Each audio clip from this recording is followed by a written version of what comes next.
Sircilla MLA camp కార్యాలయంలో ముఖ్యమంత్రి photocall వివాదం తీవ్ర ఉద్రిక్తతకు దారితీసింది. రాజన్న సిరిసిల్ల జిల్లా కేంద్రంలోని ఎమ్మెల్యే కేటీఆర్ క్యాంప్ కార్యాలయంలో ప్రోటోకాల్ ప్రకారం ముఖ్యమంత్రి రేవంత్ రెడ్డి ఫోటో పెట్టడానికి కాంగ్రెస్ నేతలు ర్యాలీగా తరలివచ్చి ప్రయత్నించడంతో బీఆర్ఎస్ నేతలు అడ్డుకున్నారు. ప్రోటోకాల్ ప్రకారం ముఖ్యమంత్రి ఫోటో క్యాంప్ కార్యాలయంలో పెట్టాలని కాంగ్రెస్ నేతలు పట్టుపట్టారు. తెలంగాణ తల్లి విగ్రహం నుండి ర్యాలీగా సీఎం రేవంత్ రెడ్డి ఫోటోతో కార్యాలయం వద్దకు కాంగ్రెస్ నేతలు తరలివచ్చారు. విషయం తెలుసుకున్న టీఆర్ఎస్ నాయకులు అడ్డుకోవడంతో రెండు వర్గాలకు మధ్య తీవ్రమైన తోపులాట జరిగింది. విషయం తెలిసిన టౌన్ సీఏ కృష్ణ అక్కడికి చేరుకొని లాఠీచార్జ్ చేయడంతో జరిగిన తోపులాటలో సీఏ చేతి వేలికి గాయమైంది. అంతేకాకుండా ఇరు వర్గాల మధ్య జరిగిన పెనుగులాటలో ముఖ్యమంత్రి ఫోటో పలిగిపోవడంతో ఉద్రిక్త పరిస్థితులు నెలకొన్నాయి. అయితే క్యాంప్ కార్యాలయంలో ప్రస్తుతం సీఎం ఫోటో ఉండాలని కాంగ్రెస్ నేతలు పట్టుబడి అక్కడికి రావడంతో వివాదం చెలరేగింది. చివరకు రేవంత్ రెడ్డి ఫోటోను పెట్టకుండానే వెళ్లిపోయారు.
దానికి సమానం చెప్పు. మీరు బాడీ నిండా 8 దెబ్బలు కొట్టి నేను ఒక్క మాట మాట్లాడలే.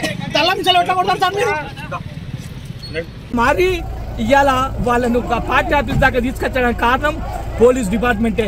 మాకు చెప్పింది ఏంటంటే కేవలం వాళ్ళ మీటింగ్ ఉంటుంది, మీ క్యాంప్ ఆఫీస్ దాకా రానియము, అది మా బాధ్యత అని చెప్పి ఈ రోజు డిపార్ట్మెంట్ చెప్పింది. కానీ పూర్తి స్థాయిలో సహకరించి క్యాంప్ ఆఫీస్ దగ్గరికి రావడం జరిగింది. దాన్ని పూర్తి స్థాయిలో మేము అడ్డుకున్నాం. ఇక ముందు ఇటువంటి జరిగితే మాత్రం తీవ్ర పరిణామం ఉంటాయని చెప్పి హెచ్చరిస్తున్నాం. మా పార్టీ కార్యకర్తలను విపరీతమైన కొట్టుడు పోలీసు వాళ్ళు ముందుగా మేము సీఏ గారిని రిక్వెస్ట్ చేసినాం. సార్ వాళ్ళు రాకుంటే మేము రాము క్యాంప్ ఆఫీస్ కాడికి అని చెప్పడం జరిగింది. అయినా కూడా వాళ్ళని ఇక్కడ దాకా తెప్పించండి. సీఐ గారు పూర్తి విఫలమైన ల్యాండ్ ఆర్డర్లు కాపాడారు. మా మీద దౌర్జన్యం చేస్తున్నారు. మా టీఆర్ఎస్ నాయకుడు విద్యార్థి విభాగ నాయకుడు రాష్ట్ర ప్రధాన కార్యదర్శి సబ్బనారెడ్డి మీద కొడితే కంట పలిగింది. మా మాజీ కౌన్సిలర్ గడ్డం భాస్కర్ ఈ పలిగింది. ఈ రకంగా పోలీసులు దాడి చేసిన పోలీసులు ఇదంతా కూడా కాంగ్రెస్ పోలీసులు